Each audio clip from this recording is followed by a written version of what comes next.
એમાંથી બહાર નીકળવા માટે આજે માનનીય વડાપ્રધાન શ્રી આપણા માટે એક ગૌરવવંતુ આપણા સામે ઉત્તમ ઉદાહરણ પૂરું પાડ્યું છે માનનીય વડાપ્રધાન શ્રી કે ભાઈ તમારી પોતાની અને પોતાની ધગશ હોય તો નિડરતાથી એક સામાન્ય પરિવારમાંથી છે વડાપ્રધાન સુધીની મંજિલ પૂરી કરી શકાય છે।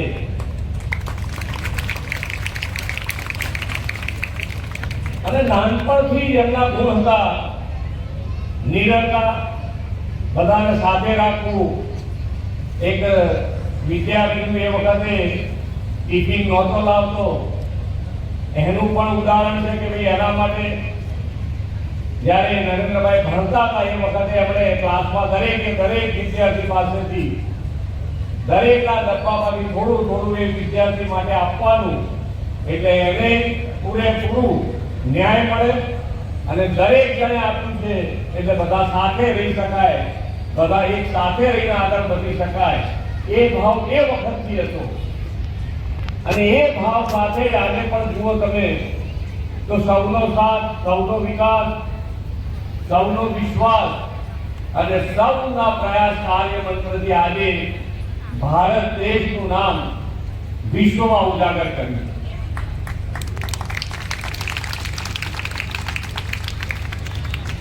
એક એમણે દરેક પરિસ્થિતિ પોતે અનુભવેલી છે અને એના કારણે કોઈને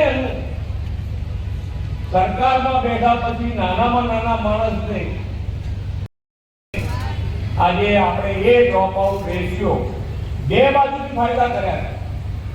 એક તો 100% નામાંકન થાય અને એ નામાંકન થયા પછી એમાં ડ્રોપ આઉટ 1% પણ ઓછો થયો છે। એ આપણા માટે આ માનનીય વડાપ્રધાનશ્રીની પહેલની મોટી સફળતા છે।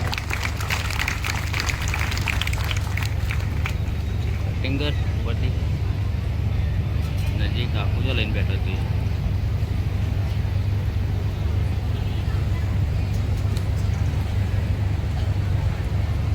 ટેકનોલોજીનો ઉપયોગ એમણે હર હંમેશ ટેકનોલોજીને મહત્વ આપ્યું છે।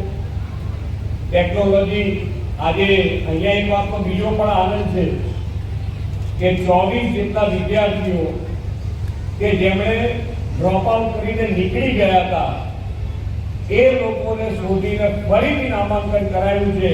એ આપણા માટે ખૂબ શાળાનો પણ ખૂબ સારો પ્રયત્ન કે આ બધાને શોધી લઈને આજે ફરીથી શાળામાં પ્રવેશ આપ્યો છે। એ લોકોને કીધું છે કે ભાઈ તમે હવે શાળા છોડવાનું કોઈ કારણ નથી।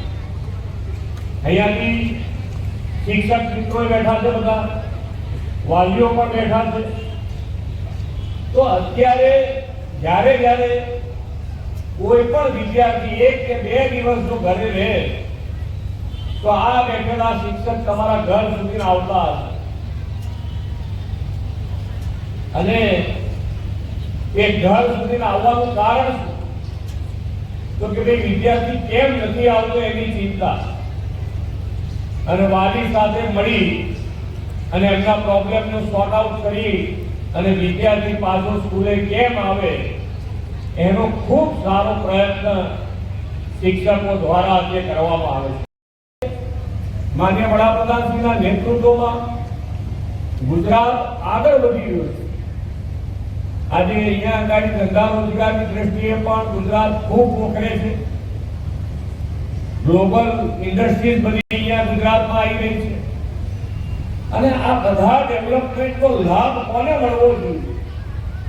તો એ ગુજરાતના દરેક વ્યક્તિને એનો લાભ મળે એના માટે આપણો પ્રયત્ન હોવો જોઈએ અને સરકાર તમારી સાથે હર કદમ ઉપર તમારી સાથે રહેવાની તૈયારી બતાવે। જેમ કે બહેનો માટે 2 યોજનાઓ કરી, નમો લક્ષ્મી અને નમો સરસ્વતી। આ બંને યોજનાઓમાં દીકરીઓ 9 થી 12 ધોરણ ભણે એને 50,000 રૂપિયા મળે અને નમો સરસ્વતી એ 11-12 માં જે સાયન્સમાં જાય એમાં વિદ્યાર્થી અને વિદ્યાર્થીની બંનેને લાભ મળે એ રીતે 25,000 રૂપિયા આપવામાં આવે છે. અને આના કારણે ખૂબ મોટી સંખ્યામાં વધારો થયો છે. દીકરીઓ પણ અત્યારે પણ જુઓ તો એડમિશનમાં પણ દીકરીઓનું પ્રમાણ વધતું રહ્યું છે. એ આપણા માટે ખૂબ જ ગૌરવની વાત છે કે દીકરીઓ પણ ભણતી થાય. દીકરી માન્ય વડાપ્રધાન શ્રી હર હંમેશ કહેતા કે દીકરી જો ભણે ગણીને આગળ આવે તો બે કુળ કાઢે.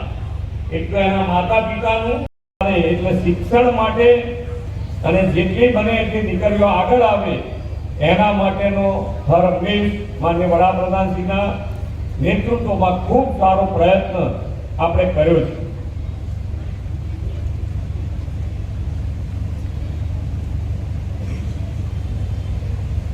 વડાપ્રધાનશ્રીએ શિક્ષણનો પાયો સંગીન કર્યો છે. હવે ઉચ્ચ શિક્ષણની ઇમારતને વધુ બુલંદ બનાવીને વિકસિત ભારતના નિર્માણનો સંકલ્પ કર્યો છે. આ માટે તેમણે ટેકનોલોજી અને કૌશલ્યના સમન્વયથી ઉચ્ચ શિક્ષણ પર ફોકસ કર્યું છે. શ્રી નરેન્દ્રભાઈ મોદી સાહેબે જે બાળકોને આંગળી પકડીને શાળાએ પ્રવેશ કરાવેલો એવા અનેક બાળકો આજે ડોક્ટર, શિક્ષક, એન્જિનિયર સહિત વિવિધ વ્યવસાયોમાં પગભર બનીને વિકસિત ભારતના નિર્માણમાં આજે યોગદાન આપી રહ્યા છે. આજે અહીંયા બેઠેલા 11મા ધોરણ સુધી બધા વિદ્યાર્થીઓ અહીંયા બેઠા છે. નાના ભૂલકાઓ બેઠા છે બધા. કેટલા જણ ઘેર ટીવી અને મોબાઈલ બે જુએ છે? હાથ અંદર કરો. સાચું બોલવાનું તો શીખી જ જવાનું.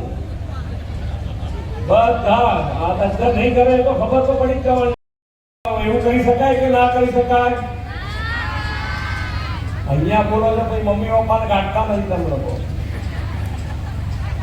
એમાં મમ્મી તો બિલકુલ ના કાઢે. પપ્પાને તો થોડું કે સાંભળે કે ભાઈ આ ચલો. પણ ભણતર વખતે આ બધી જ વસ્તુ એ સમય મર્યાદા નક્કી કરીને કરશો તો તમારું ભવિષ્ય ખૂબ સારું ઉજ્જવળ બનશે. અને આજે જ્યારે જે વ્યક્તિત્વ આપણને મળ્યું છે એનો લાભ લઈને જે વિકસિત ભારતનો સંકલ્પ માન્ય વડાપ્રધાનશ્રીએ કર્યો છે એ સંકલ્પને પૂરો કરવા માટે આપ સૌનું યોગદાન એની અંદર રહેવાનું છે. તો આપણે સૌ સાથે મળી અને આગળ વધીએ. આજે શાળા પ્રવેશ મેળવનાર બાળકો ને ખૂબ ખૂબ અભિનંદન સાથે શુભેચ્છાઓ પાઠવું છું. આ પ્રવેશ મેળવનાર બાળકો પણ વિકસિત ભારતના સૂત્રધાર બને એ જ વિશ્વાસ સાથે વિરમું છું. ભારત માતા કી જય.